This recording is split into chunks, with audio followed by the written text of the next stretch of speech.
அடாடாடாடாடா என்ன அடி என்ன அடி அப்படின்ற மாதிரி நம்மளுடைய இந்தியா வர்சஸ் ஆப்கானிஸ்தான் மேட்ச்ல ஃபர்ஸ்ட் இன்னிங்ஸ் விளையாடி முடிச்சிருச்சு. டே 2 எண்டில் பார்த்தீங்கன்னா நம்மளுடைய இந்திய அணி 564க்கு 8 டிக்ளேர் பண்ணியிருக்காங்க.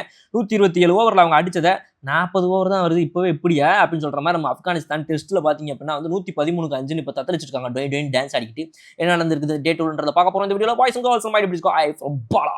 ஸோ 113க்கு 5 அப்படின்னு முடிச்ச நம்மளுடைய ஆப்கானிஸ்தான் டே 3ல என்ன பண்ண போறாங்க அப்படின்றத பார்க்கறதுக்கு நான் ரொம்ப அவளா காத்துக்கிட்டு இருக்கேன் அப்படின்னு பல பேர் கமெண்ட்ஸ் சொல்லுவீங்கிறது நல்லா தெரியும்.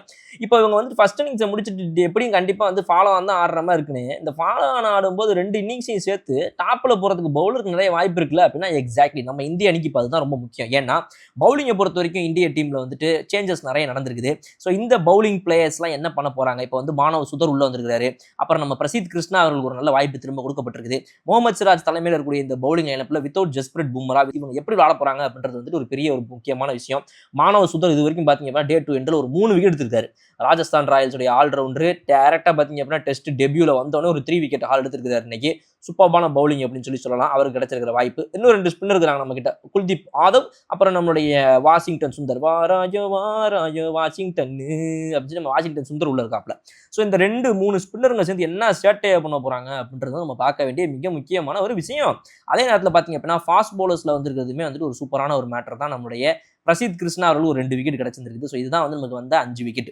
இதை தாண்டி முக்கியமான விஷயம் எடுத்து பார்த்தீங்கன்னா பேட்டிங்கை பொறுத்த வரைக்கும் சரியான அடினே அப்படின்னு சொல்லுவாங்க. அந்த மாதிரி வந்து நம்ம இந்தியா வந்து ஃபர்ஸ்ட் இன்னிங்ஸ்ல ஒரு செஞ்சுரியை நம்ம கேஎல் ராகுல் போட்டாரு அவுட்.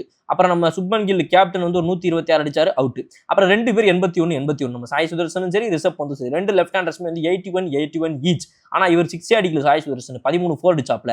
ரிஷப் பண்ணிட்டு 6 4 அடிச்சு 3 6 போட்டாப்ல. கம்மிங் டவுன் ட்ராக் என்ன திருப்பி வச்சு அடிக்கிறதுன்னு மடக்கி வச்சு மாமே போடுறதுன்னு அப்படின்னு சொல்லி அவர் ஒரு 3 6.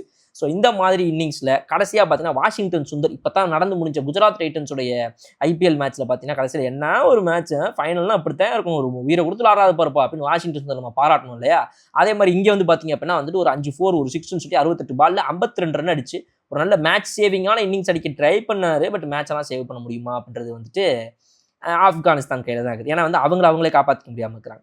இதில் மானவ் சுதரும் சரி சிராஜும் சரி எல்லாரும் அவங்களுடைய கான்ட்ரிபியூஷனை கடைசி நேரத்தில் கொடுத்த காரணத்தினால 564 ரன்கள் நம்ம இந்திய அணியால் அடிக்க முடிஞ்சது. ரிஷப் பண்ட்டுக்கு ஒரு பெரிய கம்பேக்னு சொல்லலாம். ஏன் அப்படின்னா தலைமை மேலே இருக்கிற எதிர்பார்ப்பு அப்படின்றது அதிகம். பட் ஆனால் தலைமை அதுக்கேற்ற மாதிரி இன்ன வரைக்கும் ஆடவே மாட்டேங்கிறாருன்ற வருத்தம் நிறைய பேருக்கு இருந்துச்சு. எப்பயாவது ஆடுறது ஓகே, எப்பவுமே ஆடணும், அதுக்கு என்னென்ன பண்ணணும் அப்படின்னு தான் கேட்டுட்டு இருந்தாங்க. இந்த இனிமேல் ஆடுறா அப்படின்னு சொல்லிட்டு ஐபிஎல்ல விட்டது இதில் அப்படிங்கிறதுக்காக ரிஷப் பந்த் உள்ள வந்திருக்காரு. ஸோ டே 2 பொறுத்த வரைக்கும் இந்த விஷயங்கள் தான் முக்கியமாக நம்ம பார்க்க வேண்டியது அப்படின்னு சொல்லலாம். நீங்கள் இந்த டே 3ல என்ன எதிர்பார்க்குறீங்க? நம்மளுடைய பேட்டிங் திரும்ப வரவே வராது அப்படின்றத எல்லாம் எதிர்பார்க்குறாங்க. 451 ரன் அடிக்கணும். இன்னும் இவங்கள்கிட்ட இருக்கிற இந்த அரை இன்னிங்ஸும் அங்கிட்டு ஒரு இன்னிங்ஸ் இந்த 1.5 இன்னிங்ஸில் இவங்க 451 அடிக்கவே மாட்டாங்க. இவங்க இதுக்குள்ள அவுட் ஆயிடுவாங்க அப்படின்னு நீங்க என்ன கணிக்கிறீங்களோ அதையும் அப்படியே கமெண்ட் செக்ஷன் டபல்னு தட்டி விட்டு கிளம்புங்க.